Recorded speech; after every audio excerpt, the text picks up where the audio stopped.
Welcome to Regis World Literature. This is lesson 29 on grammar. Now we have worked through the first 5 sections, study in commas. Recall that that's joining independent clauses, joining items in a list, joining coordinate adjectives, introductory and closing information, and parenthetical information, where we're talking about a certain kind of parenthetical information, and that would be non-critical parenthetical information, adding additional information. In that section, we talk about absolute phrases. For instance, she walked out the door, comma, her head turning for a last look at home. That's additional information not needed to make sense of the sentence, but adding more to it. Positives, we talk about the non-restrictive appositive, the office, comma, an old colonial building, comma, badly needs repairs. So again, an old colonial building is an appositive, giving me additional specifics about the noun. Non-restrictive appositives are surrounded by commas.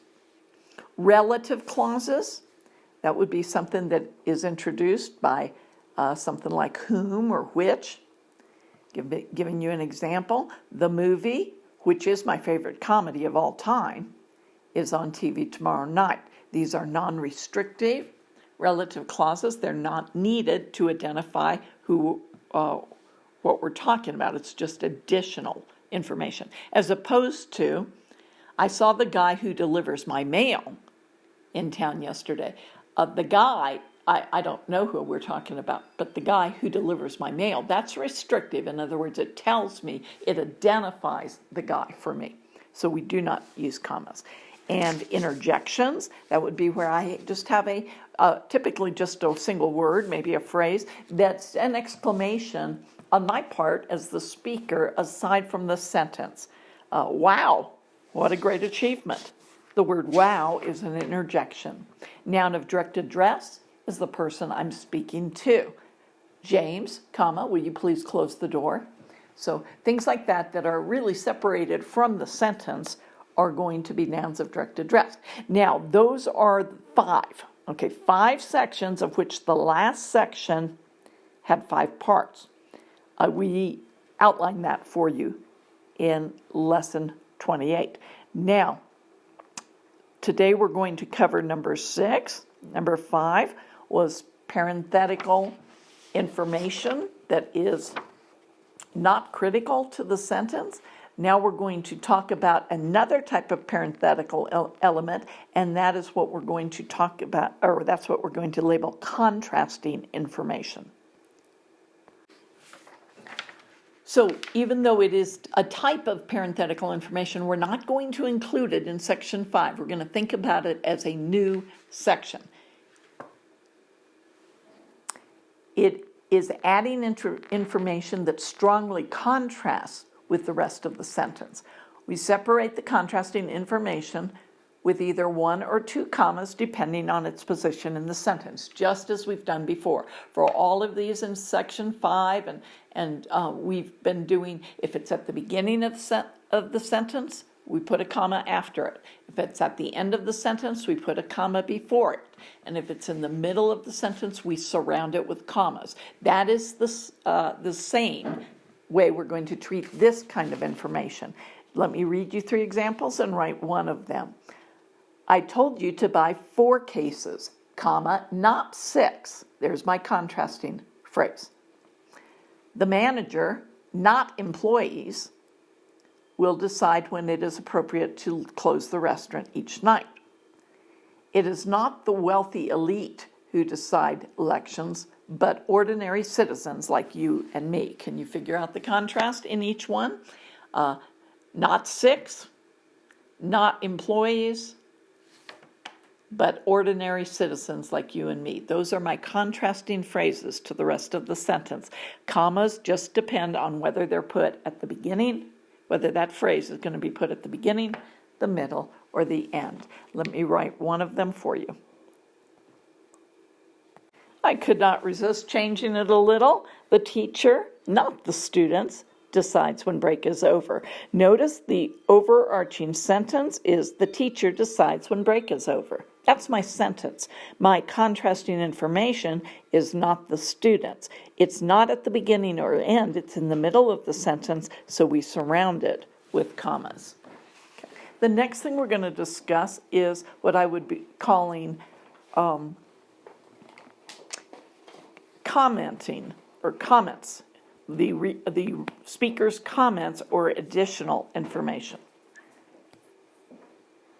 It's also can be viewed as another type of parenthetical information, but we're going to be putting this, like we did the last set, as a new section. By the way, when we're talking about contrasting information or these comments or additional information, they could be either phrases or clauses. I haven't put a great emphasis on that. I'm not asking you to learn the distinction if you don't already know it right now. Okay, so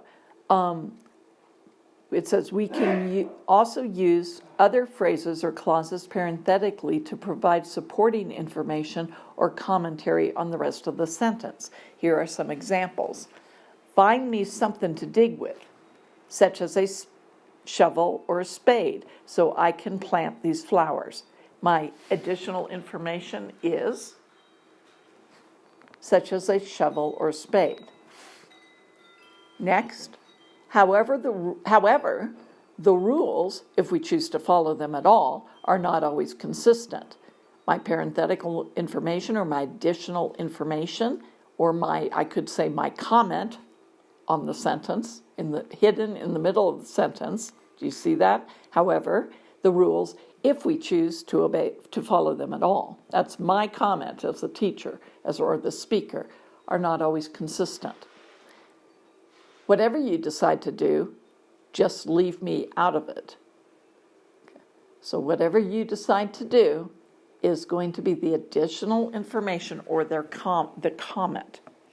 Beware that if the parenthetical element contains internal commas, dashes might be required instead of commas to provide better clarity in the sentence.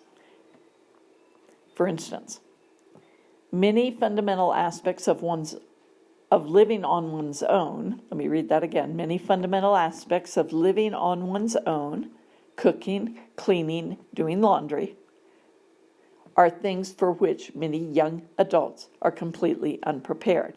Rather, because I have a list there as my comment, an example of the skills of living on one's own that are needed, cooking, cleaning, doing laundry, they require commas. So rather than putting a comma before and after that phrase, I will instead use dashes. Okay. So let me go ahead and write these two examples out. Okay, let's look at these two examples now. We've already talked about them, but let's identify them here in the writing. Find me something to dig with, such as a shovel or spade. This is that additional information we're talking about, set aside from the rest of the sentence by commas. Notice we could read the rest of the sentence without it. Find me something to dig with so I can plant these flowers. It just adds additional clarity, okay? I could omit it, and the sentence makes total sense. Let's look at the next one. Many aspects of living on one's own, cooking, cleaning, doing laundry, are skills for which many are unprepared. Now notice here I put in dashes to separate it from the rest of the sentence. Why? Because I have already 3 commas, or 2 commas separating a list of 3. Okay, now could you imagine if I had instead put, let me get another color here. What if I'd put a comma here and a comma here instead? Would that not be very confusing to try to identify where the phrase is altogether? Okay, versus maybe I've got something else in my list. So it's just a little unclear grammatically. Okay. Now, notice again, one of the ways you test this is you read it without that parenthetical or additional or clarifying information. Many aspects of living on one's own are skills for which many are unprepared. That makes sense on its own. Okay. And this phrase, cooking, cleaning, doing laundry, is just clarifying what kinds of things I have in my mind as I'm making the sentence. So that's our number 7 point, and let's go to our last point for today, which will be point number 8, parenthetical elements in compound sentences. I'm going to read this verbatim for you. This is a little trickier because it is an exception to what we've been talking about. So let's go ahead and let me read it, and then we'll untangle it together. It says there's one exception to the use of 2 commas to set apart parenthetical elements that appear in the middle of the sentence. When a parenthetical element occurs directly after a coordinating conjunction that links 2 independent clauses in a compound sentence, it is not necessary to include the first comma. Instead, we only place 1 comma at the end of the parenthetical information. For example, our sales have improved over the year, but in my view, we still should remain cautious with our investments. Okay, let me try to diagram this without writing out every word. Okay, see if you can follow this. Number 1. This would be my example. Our sales have improved over the year. That's an independent clause. Okay. But, this is my coordinating conjunction, comma, but.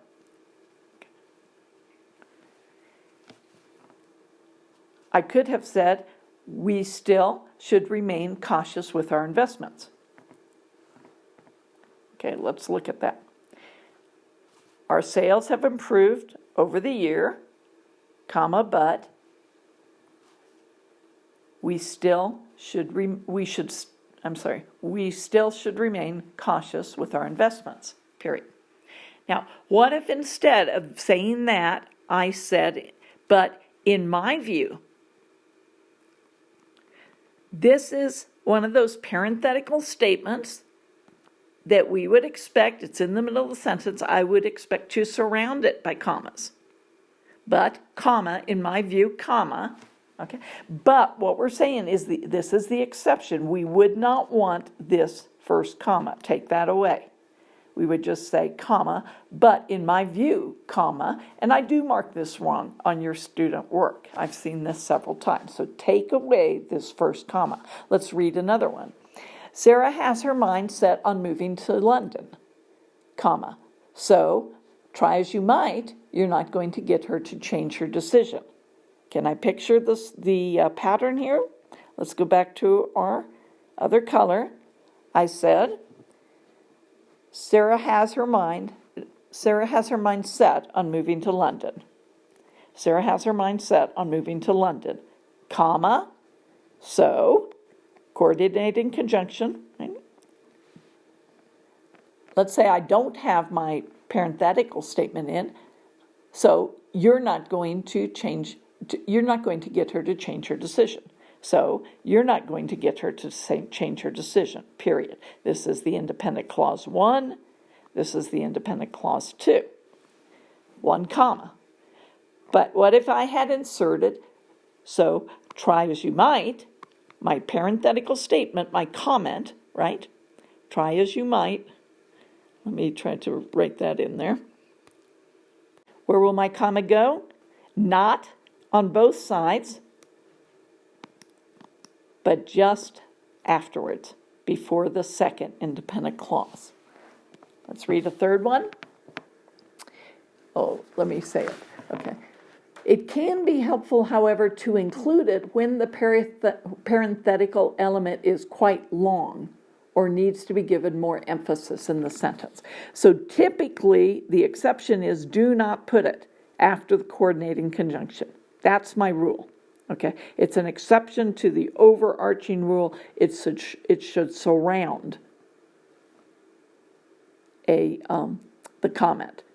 The rule is do not place the comma immediately after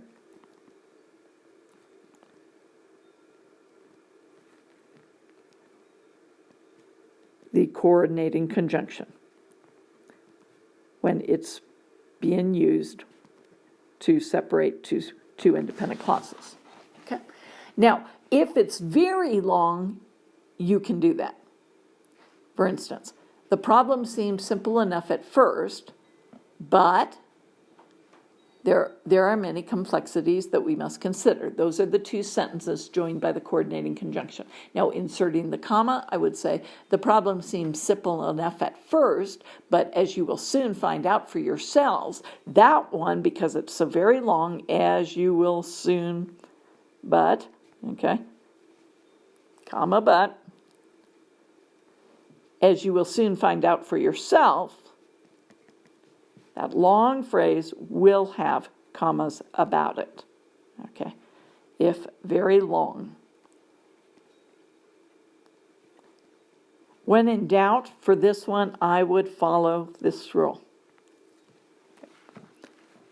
I would tend to mark it wrong when you put the comma in, but if it's very, very long, you get away with it.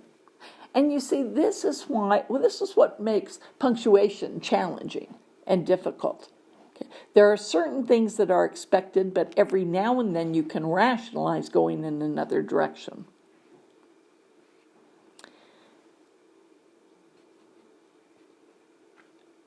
Okay, so they also say that if you really are trying to emphasize the comma, if that's the most important, the comment, if that's the most important part of the whole sentence to you, then you can put commas about it, but I'm going to say don't follow that rule right now. Follow this rule, unless it's very, very long, almost as long as another independent clause. Okay? When in doubt, follow this rule.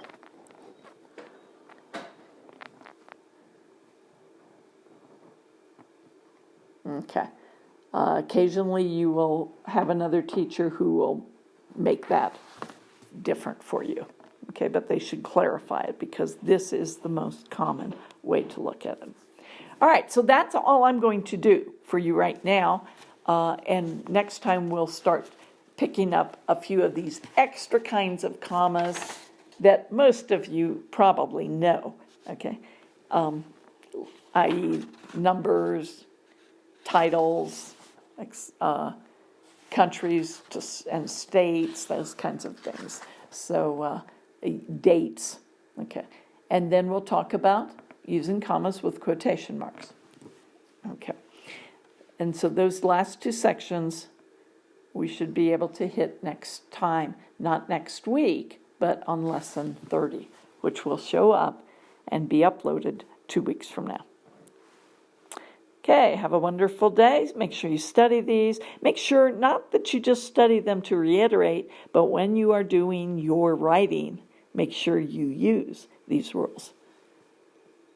Have a wonderful day.